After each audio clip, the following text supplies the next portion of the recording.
gen 6 mois depuis moi remè avec. Mais au début m'te pensé que moi pral briser cœur. Parce que bien rapide li te bon jouer dans affaire. Moi te prendre pour égarer tout ça m'te vle m'te ka. Je vois passer habitude yo après level. Li tellement bien géré m'vin pas capable faire rebelle. Dans toute femme yo yon seul pour moi c'est li te belle. Li tellement entend avec m'vin gentil wa di m'te.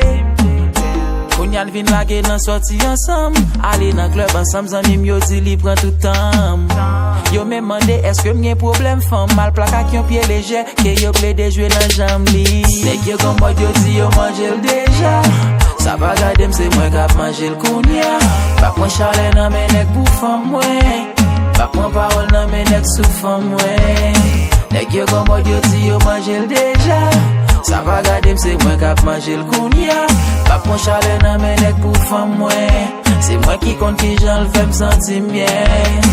M'ta remè compte si son tiri ak poa. Pour tout nèg a fait connaît que yo mangé déjà.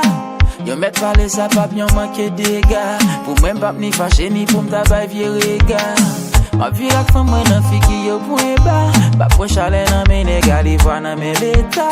Ça pot ko goûter yo mais c'est nan reta. An yo tou li remè bay n'a gen temps parler de ça. Konya c'est avec m'lié m'fier de li. Tout côté le fait m'a pas affiché la région fierté li. M'a bali respect loi du président qui fait que li. C'est lui qui fait me sentir bien l'autre femme yo pas j'aime faire